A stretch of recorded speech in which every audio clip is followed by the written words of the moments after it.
All right, boys and girls, so today we're going to talk about 4 methods for hooking your reader with informational writing. So again, this is writing that you're using to teach someone something. Okay, so we have this example up here using the common cold. We're going to kind of ignore that. The 4 methods that we're going to talk about this week are 1, a vivid description. Number 2, start by making a metaphor. Number 3, start by asking a question. I know a lot of you have tried using that already pretty successfully. Number 4, starting with the story. So some of this should feel like review, and that's really good. And this is just a chance to try it deeper and then in a slightly different context. So what I'm going to do is I made a new document. Let me get rid of this cold part. And I'm going to work out some examples right underneath each of these, just so I have them in my notes, right, to refer to. I recommend you doing that as well. So let's just start with 1 today. So let's go back to our thing. Start with a vivid description. To be honest, this one is the hardest for me. So I included some examples. If you keep scrolling down, they have descriptions from all these articles. So let's go ahead and look at one of these and see how they started. This one is from Swimming with the Mysterious Sardine Disco Balls of the Philippines. That sounds cool. I think it's going to be about sardines in the Philippines. Thousands to millions of sardines emerge from a coral wall in cobalt waters just a few yards from the shores of the Cebu Island in the Philippines. They move in a single undulating cloud of silver that twists, turns, shrinks, expands, and wraps itself around any object that gets in its way. At times it becomes a thundercloud, blocking out the sun or clapping violently as it suddenly flips its formation to evade a predator. That's pretty good. Let's go check out the next one. This one is about, the title is Your Phone Carries Chemical Clues About You, but There Are Limits to Using Them. Ooh, yeah, think of all the things you carry your phone, things you do when you carry your phone all day. Could be pretty gross. Your phone is pretty much a high-tech bucket of germs. Thousands of microscopic bugs crawl around on its surface. Remnants of dirty old skin cells smudge its cover. Tiny hairs stick inside its buttons. And your hands have smeared hundreds of chemicals across its surface. The foundation on your face, the antidepressants you take, the shampoo in your hair, and even the hardcore mosquito repellent you applied down in Panama 4 months ago.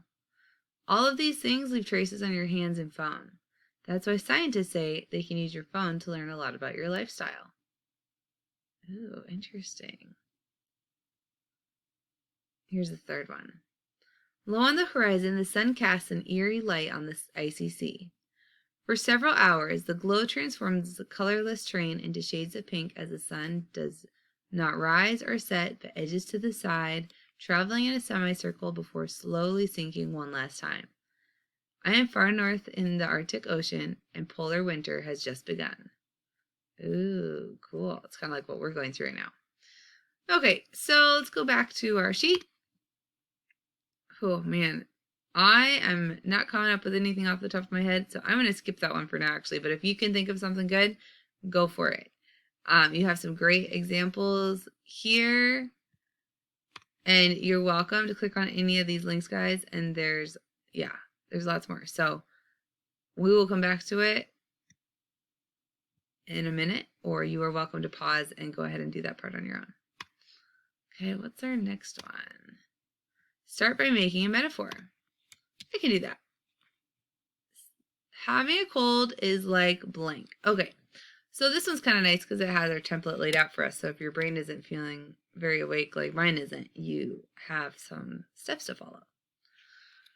So start following the directions, and they say start with having a cold is like blank. Having a cold is like 10,000 little elephants tap dancing inside of your lungs. It kind of is. I guess it depends what kind of cold you're having. Let's see here.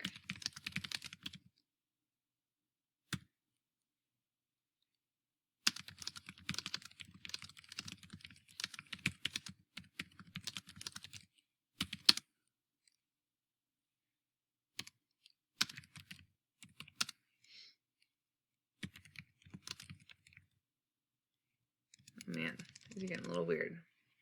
I'm going to pause for a second.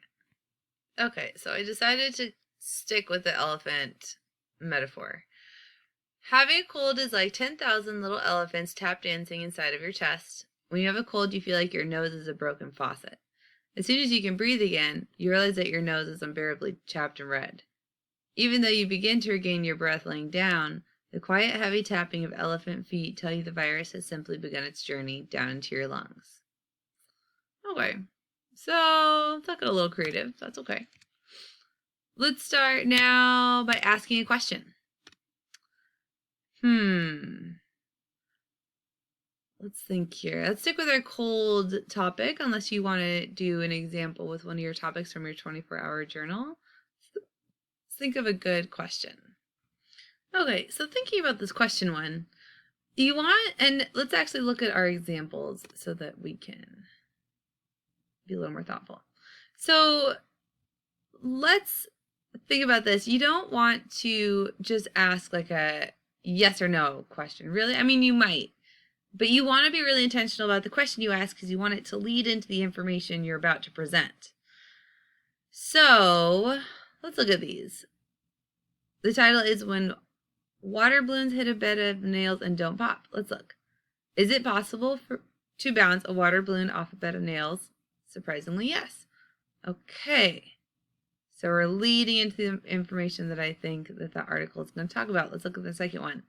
Can you remember what you did yesterday? If not, you might want to take a lesson from NASA Poissoniana.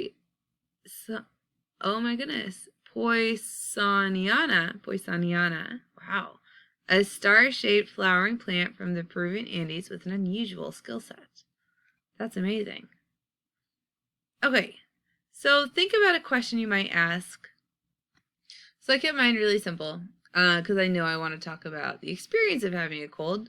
So I asked the question, do you remember the last time you had a cold? And then I would go into talking about the frequency at which people get colds and then go from there. And this is a quick one. You can come up with a lot of opening questions and to get your ball rolling, and then you don't have to use all of them. That's the idea. Okay, let's look at our fourth one, starting with a story. Maybe you have a cold-related anecdote that happened to you, a friend or relative, and it's okay to use the word I. So it's a good thing that we notice that because we also remember that it's pretty important to not say I in informational writing. We're not talking about ourselves. We're usually presenting information, so that is a good thing to note. Okay, let's think about this one.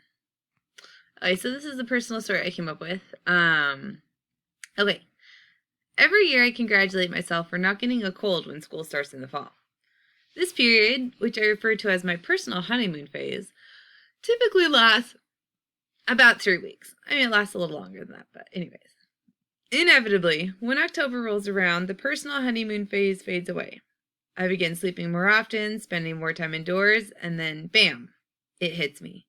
My yearly fall honeymoon phase shattering common cold. All right, cool. And then from there, I would take it into the cold and how it affects people. And you can see how each of these openings offers really easy segues.